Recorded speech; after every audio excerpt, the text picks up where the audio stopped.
What's going on, guys? I'm Yeshaya, this is Fireface Films, and today we're talking about how I took a gaffing job recently instead of my usual DP gig.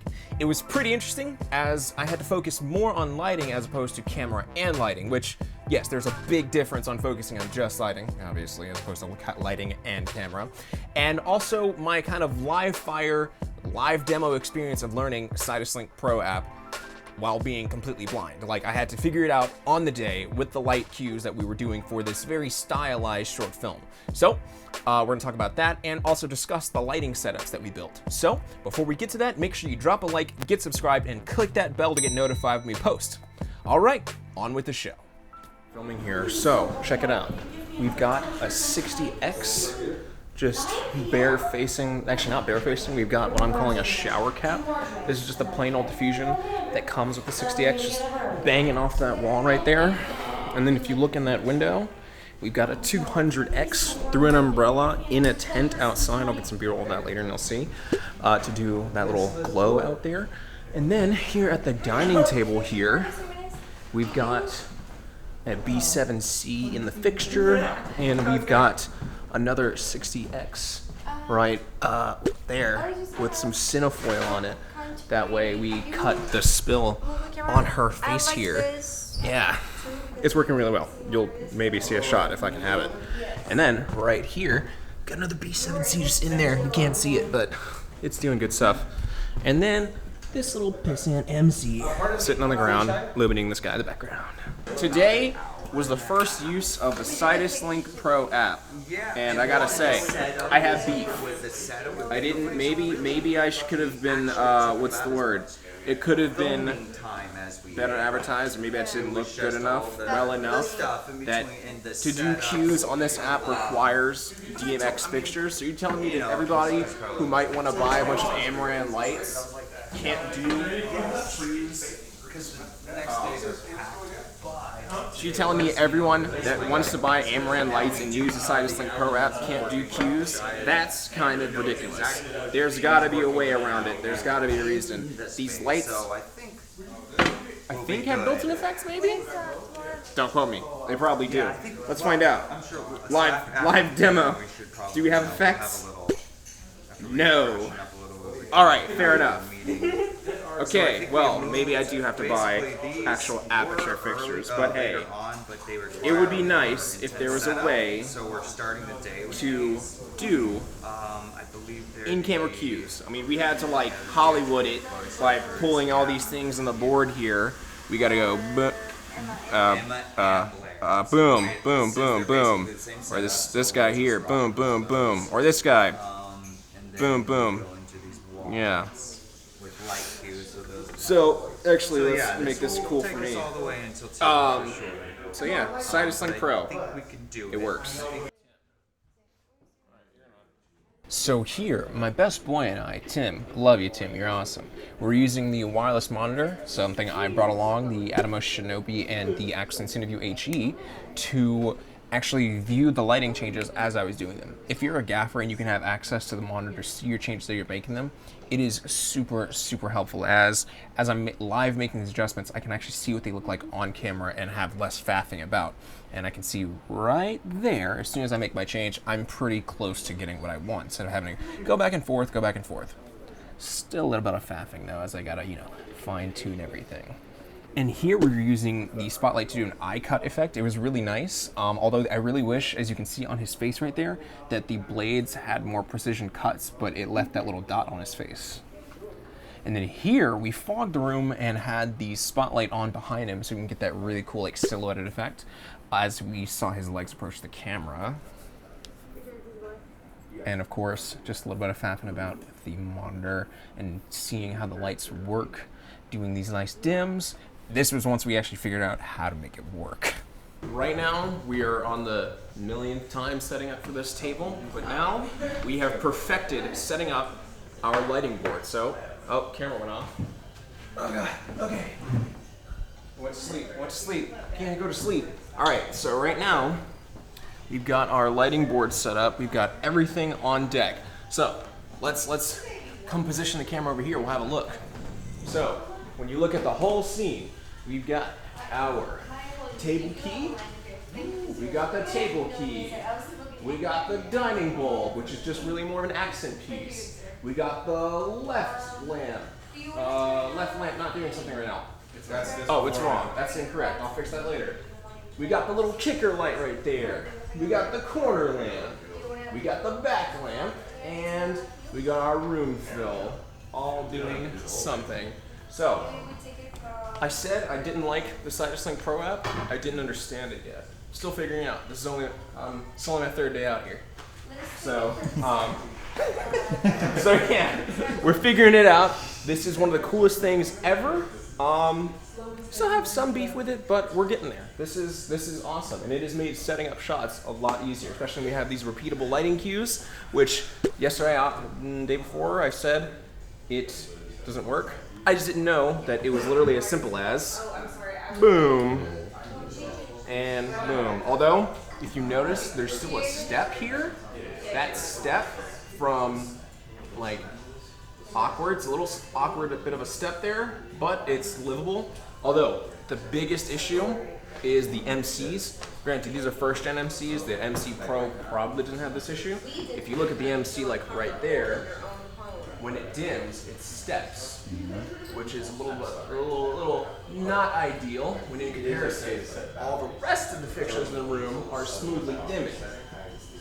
So, it's something to work out. But we are also using MC first gen. I'm sure the MC Pro, if we had those in the setup, would be ideal.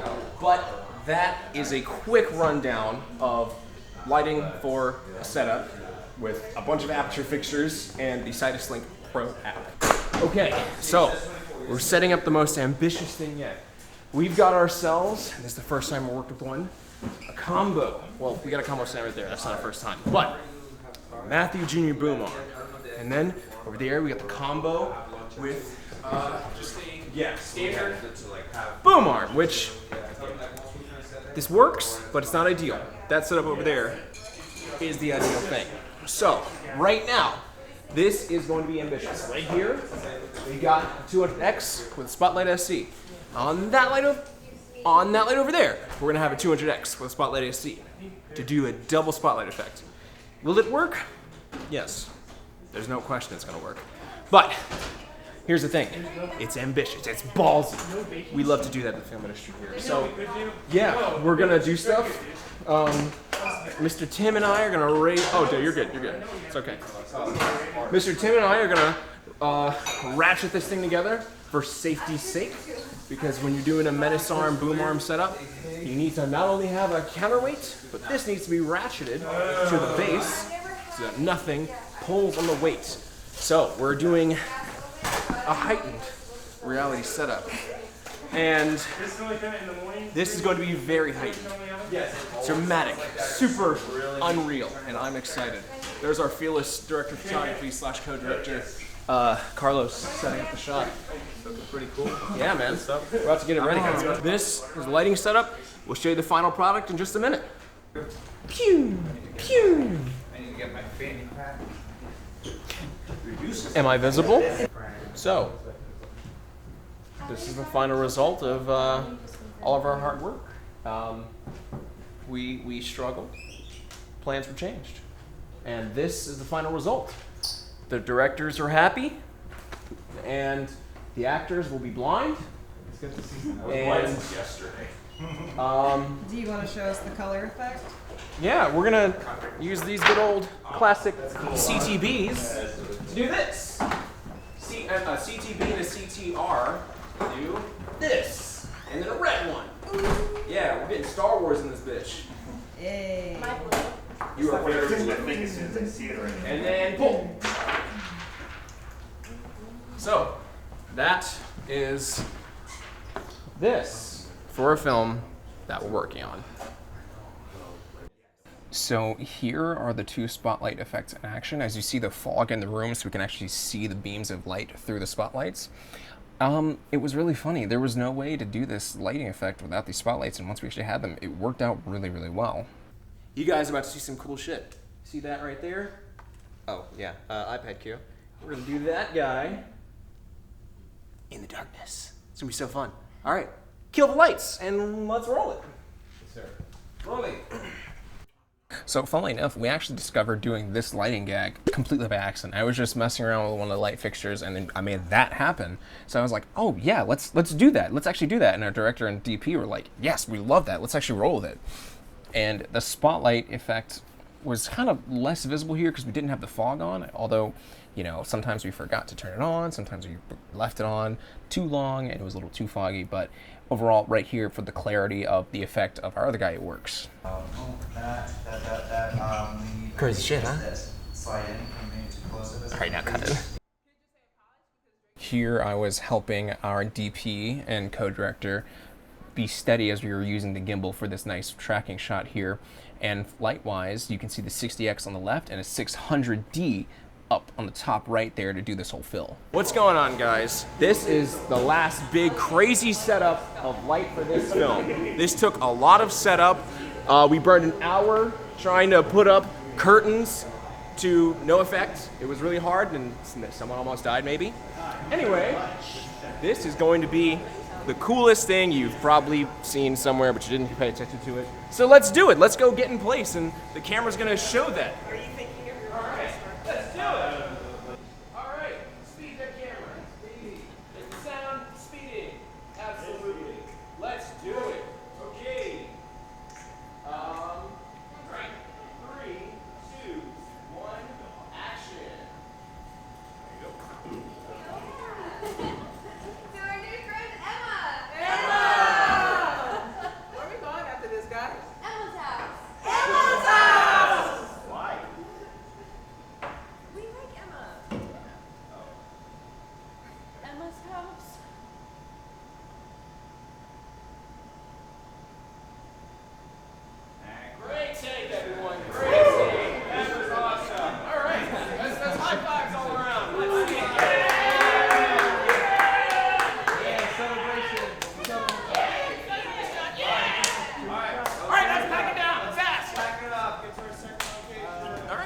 Quick little explanation of the setup. It's kind of been breaking down already, but here's the deal.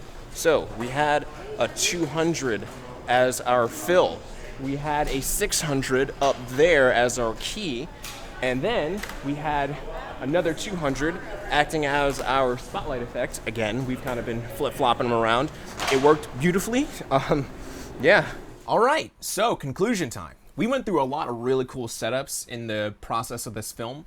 Like, we came to that dining room scene a lot. Like, that was pretty much like the bread and butter of that whole short film. So we were really doing a lot of moving our 60X overhead around the actors. Although, in hindsight, there was a setup that I didn't get to show you in this video because we didn't have any time to BTS it. But essentially, we were filming an office space, and we had a long rectangular table.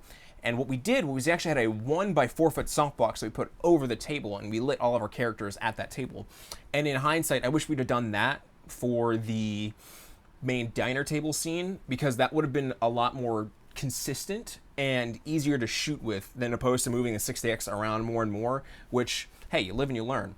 And it would have helped us more easily maintain our butterfly lighting effect, which butterfly is pretty much just doing any light source directly overhead like this. And that's kind of more simplified explanation, but you kind of saw what it looked like in the video.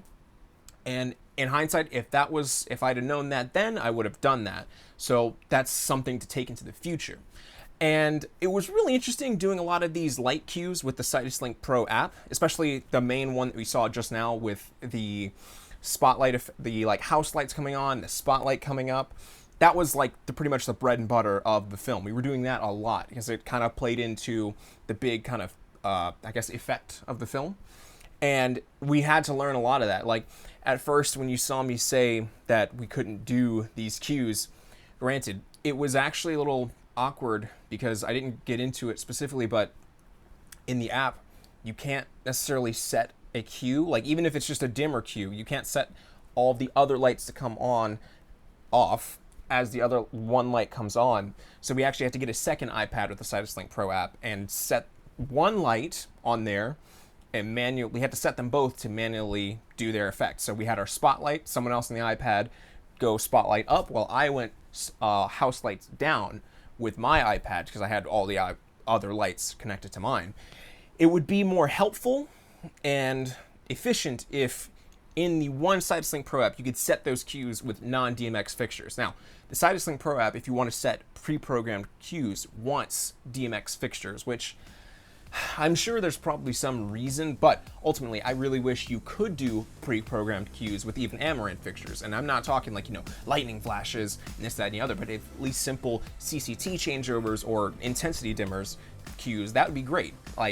But maybe they just don't have the functionality in there to remember those cues, but it's something, it would be helpful. And that's what DMX is for, that's what DMX is for.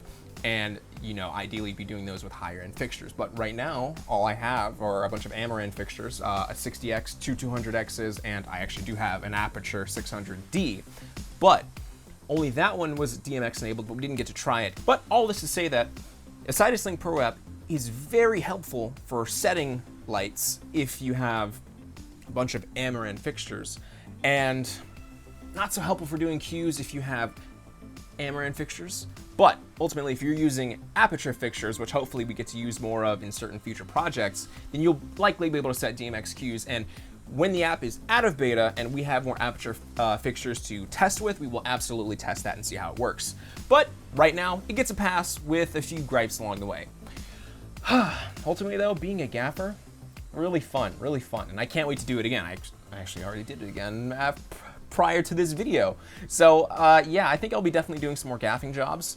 I want to learn more about lighting. Camera is a lot less interesting to me now as a DP, and I'm more focused on lighting. Like today's video, setting up this lighting, having to figure out what am I gonna do to do this? Because if you look at it now, this is the setup with no lighting. This is the setup with just the fill. This is the setup with just the key. And then we're back right at it.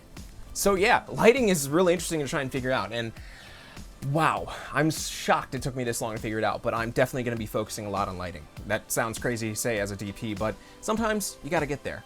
But that's gonna do it for us today. And if you enjoyed what you saw here today, make sure you drop a like, get subscribed, and of course, click that bell to get notified when we post, and drop a comment if you enjoyed the video. If you learned something, if you liked what you saw, if you have any suggestions on how to do lighting setups better, please drop it below. I wanna know. I love lighting, I really love it, and I wanna learn more about it, and I'm going to learn more about it. So, yeah, that's gonna do it for us today, and we'll see you guys in the next one.